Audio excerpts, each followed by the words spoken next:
నమస్తే అమ్మా. నమస్తే నాన్న. అమ్మ కేటీఆర్ గారు మొన్న పిల్లలతో బయటకు వచ్చి ధర్మేంద్ర ప్రధాన్ గారు రిజైన్ చేయాలని చెప్పేసి ఆయన వచ్చి బయట చెప్పడం ఎంతవరకు కరెక్ట్ అంటారు? ఆయన చెప్పటమా ఏంటికి ఆయన్ని రిజైన్ చేయమన్నాడు? ఈ నీటి పేపర్ లీకేజ్ అయిందనే కదా. మరి ఈయన కూడా 10 ఏళ్ళు పరిపాలన చేసిండుగా మన కేటీఆర్ అన్న. మరి ఆయన ఆలోచించిండు యువత గురించి. ఎక్కడ కూడా లీకేజీలు జరిగినాయి కదా, అక్కడనేటప్పుడు ఇక్కడ కూడా ఆలోచించుకోవాలి కదా మాట్లాడేటప్పుడు.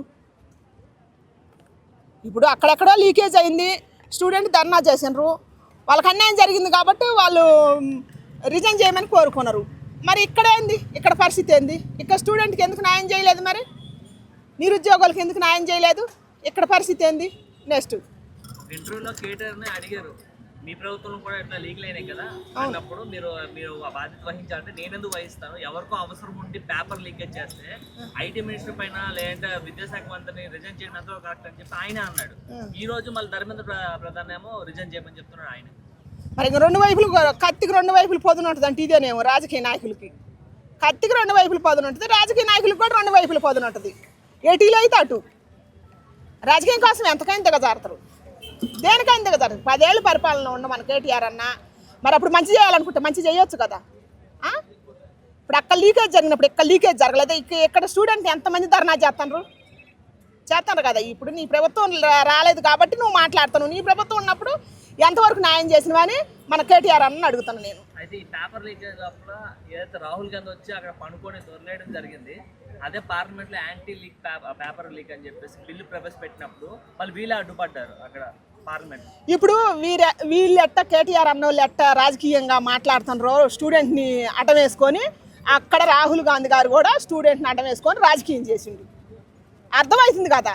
ఇప్పుడు సామాన్యులకు మాకే అర్థమవుతుంది, స్టూడెంట్కి ఎందుకు అర్థం కాదు? అక్కడ స్టూడెంట్ 70% అయితే 30% అల్లర్లు చేసినారు స్టూడెంట్ని అడ్డం పెట్టుకొని.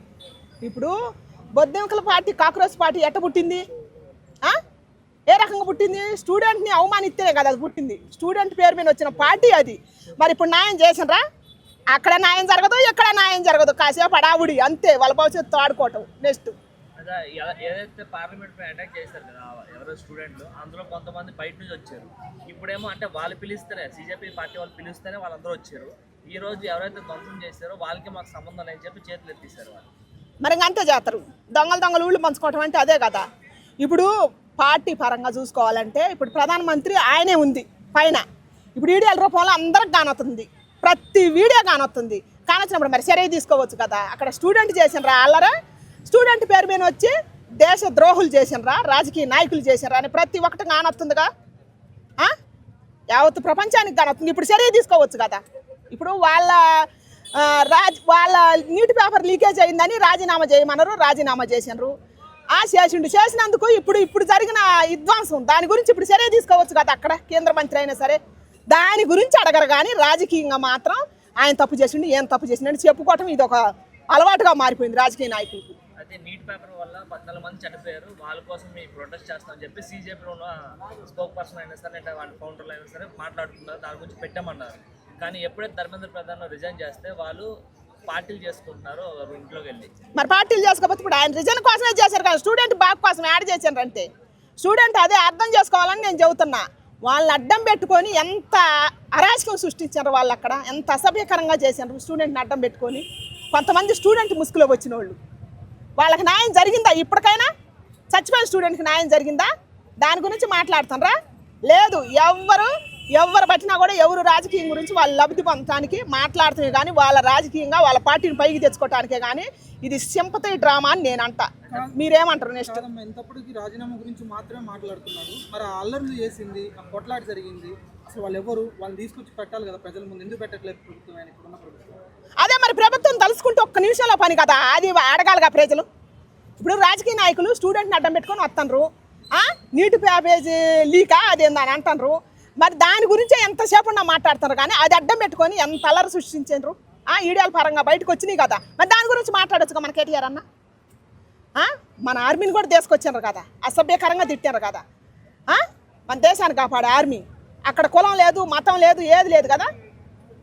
మరి దాని గురించి మాట్లాడొచ్చుగా. ఇవన్నీ వద్దు.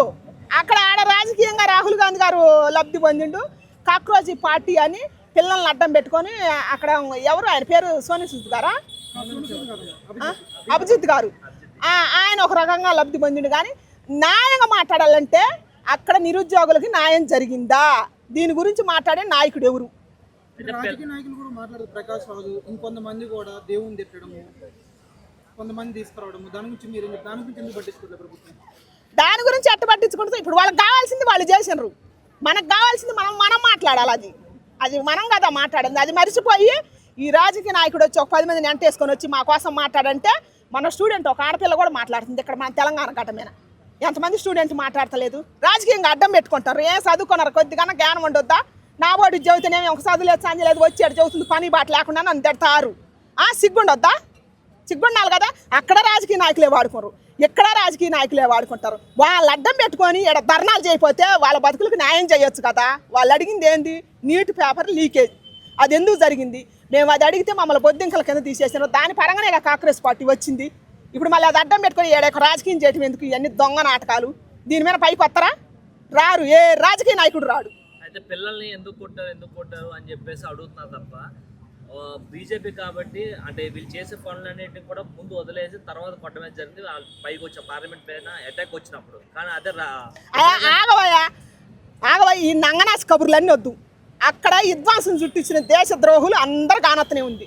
ఒక హిందూ ముస్లిం క్రిస్టియన్ అని వీళ్ళని అడ్డం పెట్టుకోరు. కానీ ఒక ముస్లిం అతనైతే మన దేశ జాతీయ జెండా కింద పడుతుంటే కింద బండికుండా ఇట్ట పట్టుకొని మంచిలు తాగిండు. మరి ఆ మంచితనం చెప్పరే? అల్లకలరం చుట్టిటానికి తగాదలు పెడతానికి గొడవలు మత విజయాలు లేపటానికి ఎన్ని అయితే లేపుతారు. కానీ సిగ్గుండద్దు కొద్దిగా మాట్లాడే రాజకీయ నాయకులకైనా కొద్దిగా సిగ్గుండాలి కదా. నెక్స్ట్ యువతకి ఏం చెప్తారమ్మా? యువతకి దయచేసి నేను చెబుతున్నా, ఇప్పుడున్న తరానికి మీ చేతుల్లోనే ఉంది మీ భవిష్యత్తు. ఆ రాజకీయ నాయకుడు వచ్చి మిమ్మల్ని ఉరికితే పరిగెత్తొద్దు. ఈ రాజకీయ నాయకుడు వచ్చి మిమ్మల్ని అడ్డం పెట్టుకొని పరిగెత్తితే పరిగెత్తొద్దు. ఎవడో మీకు న్యాయం చేయడు. ఇది నిజం. ఎవడో న్యాయం చేయడు.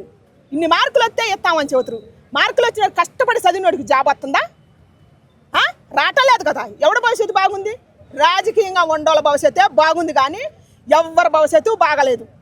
చదువుకున్న పరంగా జాబులు చేసే పరంగానైనా కానీ దేని పరంగానైనా దయచేసి ఆలోచించుకోవాలని కోరుకుంటున్నాను. ప్రతి రాజకీయ నాయకులకు దయచేసి మీకు సిగ్గుంటే ప్రజలకు ఏమైనా న్యాయం చేయాలని వస్తే న్యాయం చేయండి. కానీ ఎట్టా ఈ తరం పిల్లల యువత భవిష్యత్తు అడ్డం పెట్టుకొని తరాలుగా ఈ నీచమైన రాజకీయం చేయొద్దని నేను కోరుకుంటున్నాను. స్వార్థం కొద్దిగా ఆడుకునే ఉండరు. తెలియదా? మరి తెలుసు కదా ఎందుకు పోతున్నారు. చదువుకున్నారుగా, బుద్ధుందిగా ఒక్కొక్కరికి చదువుకున్నారు కదా. ఏదన్నా ఒక్క మాట తప్పు చేయరు అంటేనే సోషల్ మీడియాలో తప్పెట్లు కొట్లు వేస్తారు. బ్యాండ్ మేళం పెట్టుకొని బ్యాండ్ మేళంతో కూడా పని లేకుండా. మరి ఇంత ధైర్యంగా మిమ్మల్ని అడ్డం పెట్టుకొని రాజకీయం చేసే నాయకులను అడగకూడదా? మరి ఇప్పుడు సమస్య తీరిపోయిందా? నీటి పేపర్ మంత్రి ఆయన రిజైన్ చేయగానే స్టూడెంట్ సమస్య తీరిపోయిందా? బుద్ధి లేదా? 5 ఏళ్ళ తనం తింటలేదా? సమస్య తీరిపోయిందా? చచ్చిన వాళ్ళకి న్యాయం జరిగిందా? ఉండోళ్ళకి న్యాయం జరుగుతుందా? దీని గురించి అడగాలి కదా. అడుగుతున్నారా? వాళ్ళ తల్లిదండ్రులు ఏరి? వాళ్ళ పిల్లలు ఏరి? ఆ నిజమైన స్టూడెంట్ ఏరి? 200 300 పెట్టుకొని ఎక్కడెక్కడి నుంచో ఛార్జీలు పెట్టుకొని ట్రైన్లకు వచ్చే వాళ్ళు ట్రైన్ కడుపాయి కట్టుకొని వచ్చారు కదా. అక్కడ ఉన్నారు కదా. వాళ్ళకి అందరికీ న్యాయం జరిగిందా అని నేను నా క్వశ్చన్. కాదమ్మా, ఈ యువత కూడా చాలా మంది పార్టీల పేరుతో కొట్టుకుంటారు కదమ్మా, వాళ్ళకి ఏం చెప్తారు? దయచేసి యువత మీ భవిష్యత్తు మీ చేతుల్లో ఉంది కాబట్టి మీరు పార్టీల పరంగా కొట్టుకోవద్దు. ఇప్పటికే మీకు వేళ్ళు గడిచిపోతున్నాయి, జాబులు రావటం లేదు, మీకు పిల్లల్ని ఇట్లేదు, పెళ్లి కావట్లేదు. నేను 100 సార్లు అడిగినా అదే క్వశ్చన్ చెప్తాను. మేము 30 ఏళ్ళు 40 ఏళ్ళు ముట్టి కిందకి వచ్చినా మీకు పెళ్లిళ్ళు కావట్లేదు. మీకెందుకురా రాజకీయం అని నేను అడుగుతున్నా. తప్పే ఎందుకు అసలు మీ గురించి కాదు.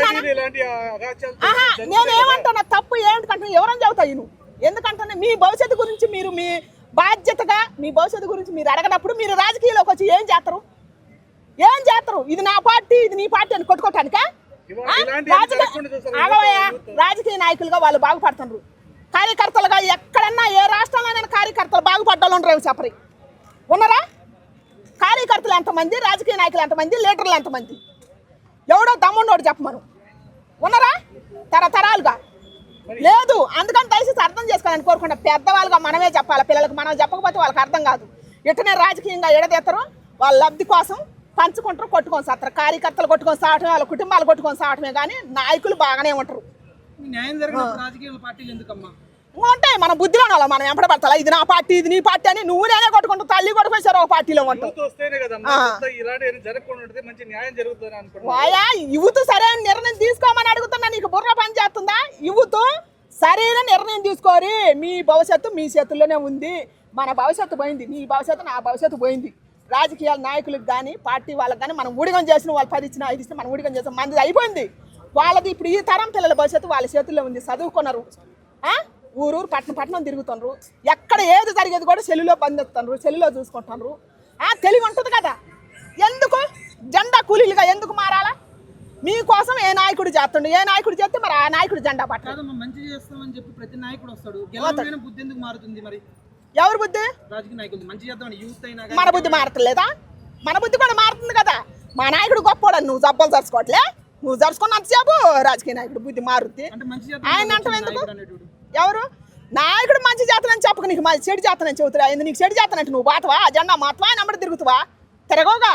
ఎందుకు తెలిసి బుద్ధి లేని క్వశ్చన్లు. నెక్స్ట్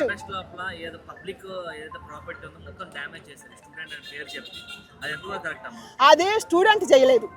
దయచేసి నేను 1కి 100 సార్లు చెబుతున్నా, స్టూడెంట్ చేయలేదు. వాళ్ళ ఆకలి మంటతోటి పాపం పొట్ట చేత పట్టుకొని ఎక్కడి నుంచో మా భవిష్యత్తుకు ఒక దారి దొరుకుద్ది, మా తరపున నిలబడి మాకు పోరాటం చేస్తున్నారు అని చెప్పి ఆశతో వచ్చారు. ఆశతో వచ్చిన వాళ్ళు అడుగుపడిపోయారు.